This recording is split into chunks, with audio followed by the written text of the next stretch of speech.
The day started out ordinary. Mark Webber was on his way to pick up his little daughter Leah from school. The rain had painted the sky gray and turned the streets into mirrors. The wipers on his old car couldn't keep up with the drops on the windshield. It was late, but Mark had been running late a lot lately. He was about to lose his second job too, but he didn't show any of that to Leah. All she wanted was to get home with her dad and have tomato soup for dinner. Maybe they'd even watch some cartoons together. That was the simple plan, until life decided to challenge that simplicity. When Leah got in the car, the sleeves of her coat were soaking wet. "Today we made a spaceship at school," she said excitedly as she tossed her backpack onto the front seat. Mark replied with a tired but genuine smile. "Really? Let me call NASA before they do, so we can get a patent." The engine started, the wipers sped up, and the car turned from the street onto the main road. Then everything changed in a second. A scream, a reflection, and a wedding dress. A woman in a pure white dress, her eyes full of fear, ran out from the opposite sidewalk onto the road. Her high heels got stuck in puddles, and the tulle flew around her. No one was chasing her, but it was like she was running from the biggest danger of her life. At that moment, another car sped around the corner. Its headlights hit the water on the road, creating a blinding mirror. The driver didn't even brake. The woman froze. She stopped running. Maybe she gave up. But Mark didn't. "Leah, don't get out of the car," he shouted, pulling over suddenly and throwing open the door.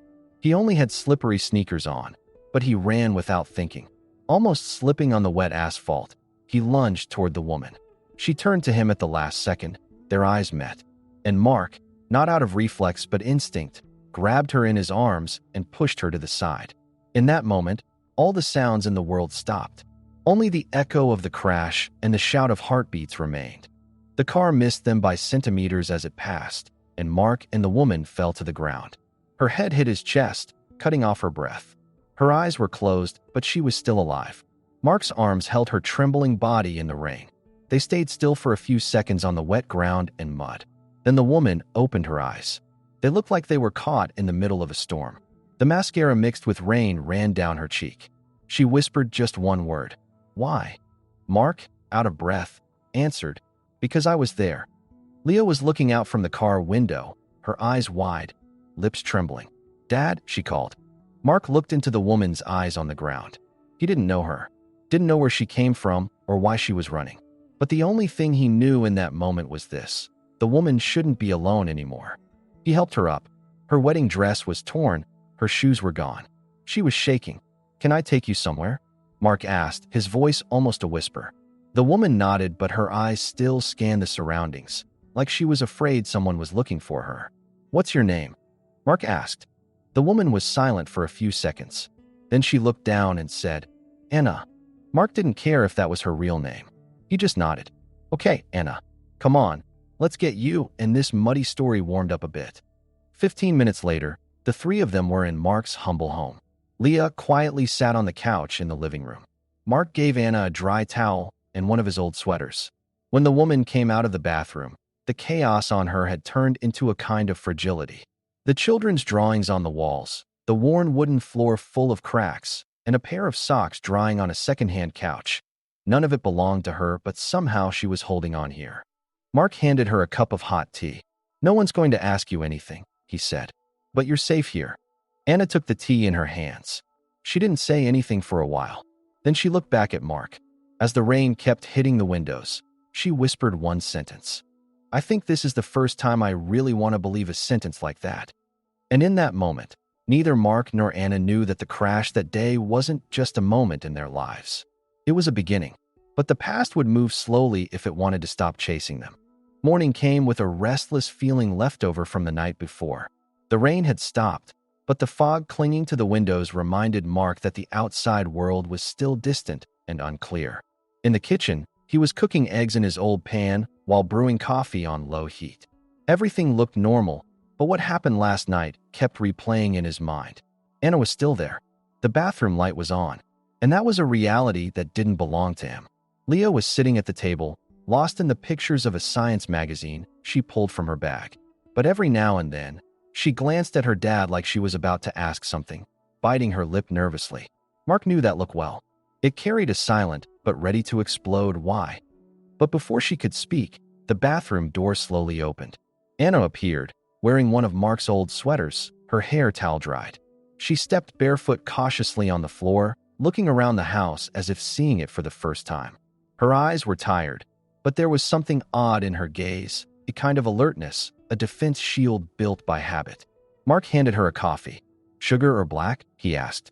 The woman paused for a moment. It was a simple question, but even answering it she was cautious. "Black. Thank you." She sat down, wrapping her hands around the cup. The warmth rising from it softened her face, but storms still brewed inside. Silence lasted a few seconds. Then, for the first time, Anna looked straight into Mark's eyes. "Last night. Why didn't you stop? Normal people would have." Mark put down his fork. "Guess I'm not normal," he said with a smile. "And anyway, when people don't save each other, what's left of us?" Anna didn't say anything, but something cracked in her eyes, like a fragile layer of ice shifting. The warmth was starting to seep in, but she didn't yet know if it was weakness or a rebirth. Leah couldn't hold back and asked, "Was there a wedding yesterday?" Anna turned her eyes to the girl. She froze. The storm was back in her eyes, but now mixed with a little shame. "Yes," she whispered. "There was. But I didn't go." Mark didn't want to push, but Anna seemed like she wanted to say more. Like a story was building up inside her, about to drown her. "I didn't choose that wedding. I didn't choose that man. Everything was planned by my family. Camera crews, sponsors, PR consultants. But when I looked in the mirror, I couldn't see myself." Mark's brow furrowed slightly. "So, you ran away." The woman lowered her head. "Yes, at the last second, without even putting on my shoes. And then that car came. I couldn't move. It was like my body left me. But you didn't hit me. You saved my life." Mark's voice was slow but clear. Sometimes life begins in what we run away from. Maybe the biggest courage is to leave everything and try to be yourself. At that moment, Anna couldn't hold back her tears. Silently, she put the cup down and buried her head in her hands. Leah got up from the table, slowly came over to the woman, and placed her toy fox in her lap. "This helps me," she said. "I always hug it when I'm sad." The woman looked at the toy, then at the little girl's face, then at Mark. She no longer felt like a stranger, but she knew it was still too early to feel like she belonged anywhere. That afternoon, Mark went down to the garage to work on some repairs piling up. A broken water pump, an oil-leaking engine cover. But Anna stayed on his mind. Who was she? What was her real name? And why was she so scared? This wasn't the kind of panic that could be explained by just running away from a wedding. There was something bigger inside. A threat. Maybe a trap. Inside the house, Anna opened and closed drawers in the kitchen. Not like she was looking for something more, like trying to understand. This house carried history. A past woven by a woman's hands.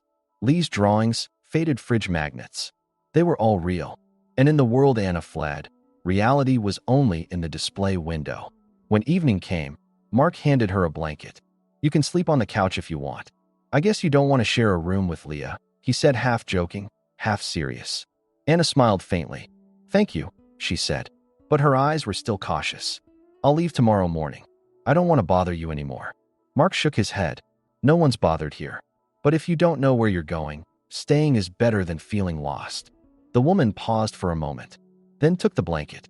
"Okay," she said, "just one more night." But they both knew this wouldn't be just one night. The night pressed down with all its weight. The sky was dark, but there were no stars. It was as if the clouds covered not just the sky, but Anna's mind too. Mark had put Leah to bed, gently stroking her hair until she fell asleep. The night light in his daughter's room gave off a soft, peaceful glow. But on the other side of the house, Anna sat wrapped in a blanket on the living room couch, shivering despite its warmth. She couldn't sleep. Every creak, every sound from the water pipes, every car passing outside startled her. Even in the luxury and security she was used to, she had never felt this threatened. This house was small, worn down, but honest. Maybe that's why she felt more vulnerable. Because everything here reflected the truth. And her truth was still hidden. Just as she was about to close her eyes, the sound of a motorcycle came from outside. It slowed, stopped, right in front of the door. Anna snapped awake, listening closely. Footsteps. Someone was walking. Calm. Controlled. She looked out the window, a black SUV with tinted windows. That kind of car doesn't just randomly park in front of houses. Mark heard the noise at the same time. He stepped out the back door holding only a flashlight, but his eyes were alert. A silhouette appeared in the dark, a man in a suit, face hidden. Mark held up the flashlight. "Are you looking for someone?" he asked, voice cold but controlled. The man pulled a badge from his pocket. "Private security. Just came to ask a question. We thought we might get information about a missing person." Mark's throat tightened. "You're not the police." The man smiled a fake smile. "No, but some missing people cause their families concern, and families hire us for these kinds of tasks." Mark lowered the light slightly. "No one's missing here." The man nodded. "We have footage. From last night. A woman in a wedding dress. She was caught on a security camera. The person in the footage falls in front of your pickup truck." Mark's heart sped up, but his face stayed stone cold. "False alarm, maybe. Or I saved the right person at the wrong time." The man sighed. "If you remember anything, you can use this card." He pulled a card from his pocket, handed it over, then slowly walked away the way he came. When Mark returned inside, Anna was still standing, her eyes wide, breath uneven. "Have they found me?" she whispered. Mark placed the card on the table. "Not yet, but they're close." "I'm leaving," Anna said suddenly. "I can't stay here. I won't put you or your daughter in danger." Mark blocked her path. "Wait, where will you go? You have nothing but a muddy wedding dress and a fake name. And no matter what, Leah likes you. That means something." Anna shook her head. "I was living a life someone else wrote. The wedding wasn't the only thing I ran from. There was a life planned for me by everyone. I never had a choice." "So what do you want now?" Mark asked. "What do you hope for?" The woman looked down. Silence stretched. Then she said, "For the first time, a place told me you can stay. I don't want to lose that." Mark's voice softened. "Then stay. But you can't lie to me anymore." The woman took a step back. "My name isn't Anna." Mark looked at her without blinking. "I guessed. My real name is Clara. Clara Reinhardt." At that moment, Mark's expression changed. The name Reinhardt sounded familiar. Not just a family name, but an empire. Pharmaceuticals, finance, media. And suddenly everything clicked. Why they were after her. Why she was running. Why she wasn't just looking for a house, but a refuge. Mark quietly walked to the kitchen and turned on the kettle. He said just one thing. "Okay, Clara." The woman couldn't move for a moment. For the first time, someone had heard her real name without judgment. And that night, maybe for the first time, on a couch in a quiet home, Clara truly felt safe. But the past doesn't give up easily. As the next storm approached, neither of them yet knew that everything was just beginning. The day after hearing Clara's real name, everything inside the house looked the same. But nothing was like before. Mark still drank his coffee from his old mug. Leah still parted her hair in the mornings and went off to school. But Clara moved as if there was a thin layer of glass beneath her feet with every step. She'd told the truth, but now the truth made whatever was chasing her even more eager. Mark went back to his work in the garage, trying to keep his mind busy. But it wasn't just engine parts running through his head anymore, it was Clara's last name echoing. Reinhardt. That name belonged in headlines, stock listings, scandals, and luxury magazines. Clara's wedding had really been a business deal. A merger, right? In the business world, the life of one woman had been pawned to seal a handshake between two giants. And that pawn had just burned down her own board. Meanwhile, Clara was in the living room, framing Lee's drawings. Even while gathering up the little girl's pastel boxes, her eyes filled with tears. Because for years she hadn't put anything back in place. All her life, someone else had made decisions for her, spoken for her, even rehearsed her smile. But now, for the first time, she had walked socked feet into someone's home, poured her own tea with her own hands, and heard her own name spoken with her own voice. But that peace didn't last long. That afternoon, the second visitor to Mark's garage was unusual. A clean-shaven man in an expensive suit, whose heavy perfume smelled like oil and metal. He was constantly talking to someone on his phone, but his eyes scanned the garage. While Mark was bent over a car engine, the man quietly asked, "Is there anyone else working here?" Like a woman. Mark stiffened. He looked at the man without blinking. "No. Why do you ask?" The man smiled, that artificial, corporate smile with zero warmth. "I just lost someone I know. If I find her, her family will be very happy." Mark studied the man carefully.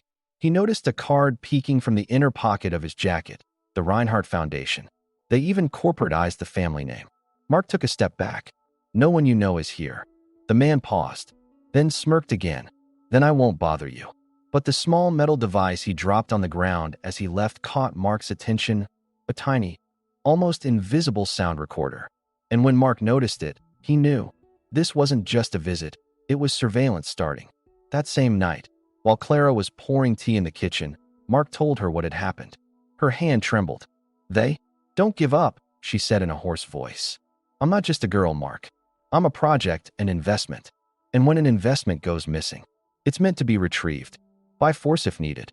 Mark stayed silent for a moment, then asked clearly, Clara, if they try to kidnap you, will you fight back? Tears welled in her eyes. I'm sorry you even have to ask me that. That night, they planned to leave the house. Clara didn't have real papers, but an old friend Mark knew had helped with some quiet jobs before. It would only take a few days, but even a few days was a long wait for Clara, because the next morning, the headlines exploded. Reinhardt heiress vanishes in wedding dress. The newspaper showed a security camera photo. Clara, soaked in her wedding dress, running in the rain. And right beside her, a blurry but recognizable silhouette, Mark. With that photo, it wasn't just Clara anymore. Mark had become a target too. The story's unsung hero was now a public figure. Reporters at their door, cameras, questions, and threats. But amidst it all, Mark looked only at Leah. Her eyes filled with tears. Dad, is Clara going to leave? Mark crouched down. Maybe she'll have to. But if she stays, this time we fight together. And that night, for the first time, Mark didn't lock his door. Because the house was no longer just a house. It was a fortress. But everyone inside knew. The storm had reached their doorstep. And it was ready to take not just their past, but their future. No one knocked on the door. Because this time, the storm wasn't just figurative, it was real. The next morning, the sky was gloomily overcast. The wind bent the bushes around the house, and the fog seemed to rise from the ground, hitting the windows. In that natural silence, 3 black cars quietly pulled up in front of Mark's house. No sirens, no megaphones, just professional determination. One of them stepped out, the same man who had come to the garage the day before. But this time, he wasn't alone. 2 others accompanied him. They didn't carry any papers, but their body language was a powerful document on its own. Mark watched from the window and warned Clara, they're here. Clara was wearing one of Mark's old soft knitted sweaters, something left from his ex-wife. At that moment, in the light coming through the window, she looked simpler than ever before. And just as strong. She reached toward Lee's toy box, picked something up without really knowing what it was, and then took a deep breath. When Mark opened the door, the balance of power was clear even before the man spoke. But Mark didn't step back. Clara Reinhardt needs to come with us, the man said. Clara isn't here, Mark replied, voice free of anger or fear. Just clarity. The man smiled faintly. Please don't play the fool. We have photos. We know who comes and goes from this house. You're lucky you haven't spoken to the press yet. But that kindness won't last forever. Just then, Clara quietly appeared from the back door. She only gave Mark a glance. That look didn't say not now. It said now. It said I'm here. The man turned. See? It could be this simple. Clara spoke. Her voice was calm, but her words were steel clear. I'm not going anywhere with you. The man stepped forward.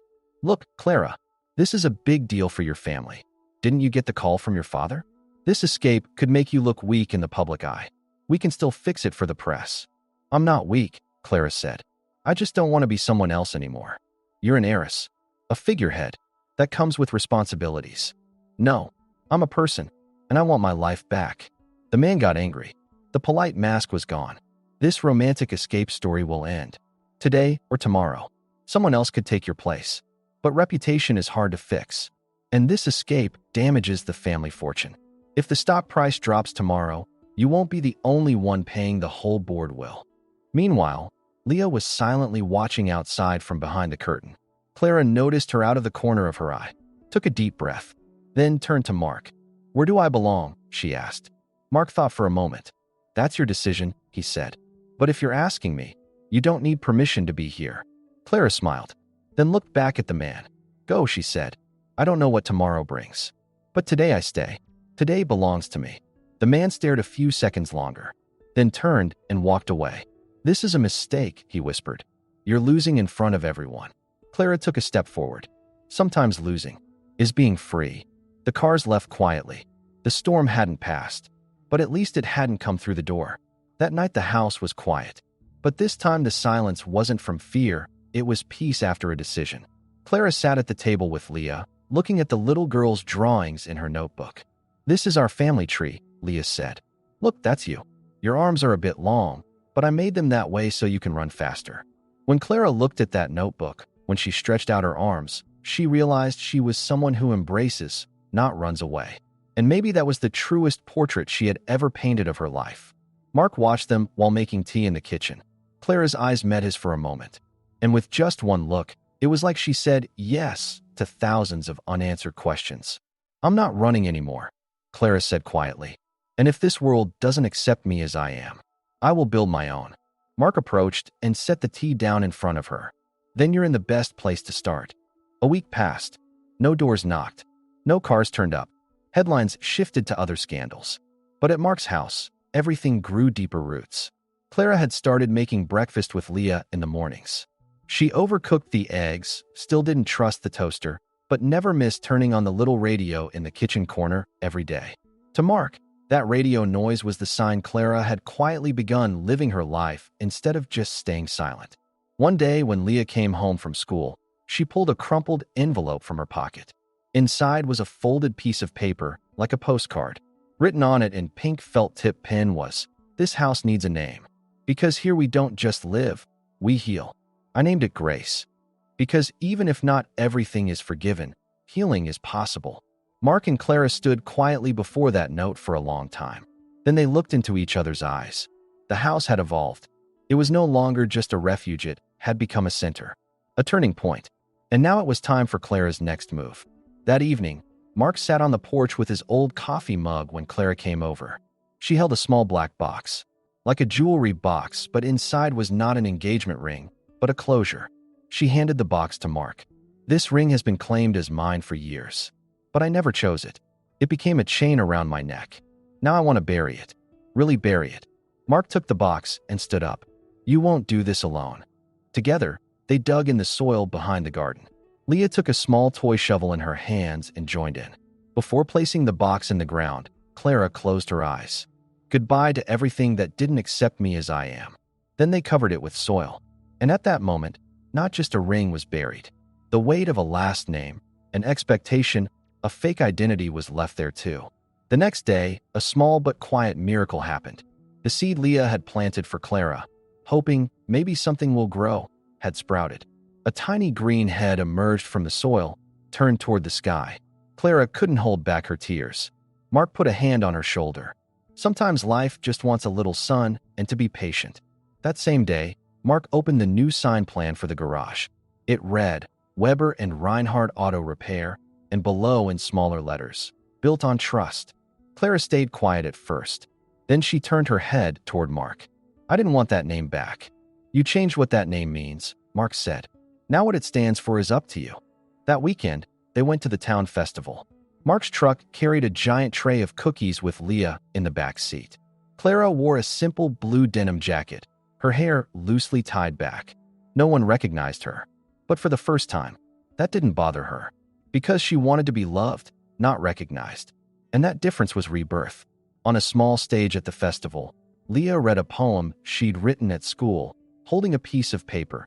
A woman came from the shadows, quietly laid down her heart on the ground. A man took that heart and quietly gave her a home. The flower she planted in the soil bloomed when she forgot her own name. And one day we learned, love grows quietly, lives without shouting. Mark didn't hide his tears. When Clara hugged Leah, there was no more running away. Because now she wasn't leaving.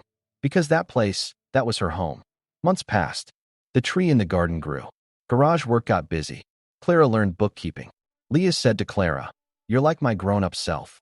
And every morning when Mark came to the kitchen, he was still surprised to see Clara there because deep down, he never thought she could have something like this. But sometimes life doesn't change with a crash, it changes with a step. Opening a door, pouring tea for a stranger, or seeing your own name for the first time under the heading Family in a child's drawing. And one day Clara wrote on the kitchen chalkboard, "I didn't come here. I stayed." That's when they all understood. This story had begun with running away, but ended with staying. If this story touched your heart, and you believe it's possible to turn a stranger's house into a home, don't forget to subscribe, because the next story might be your story.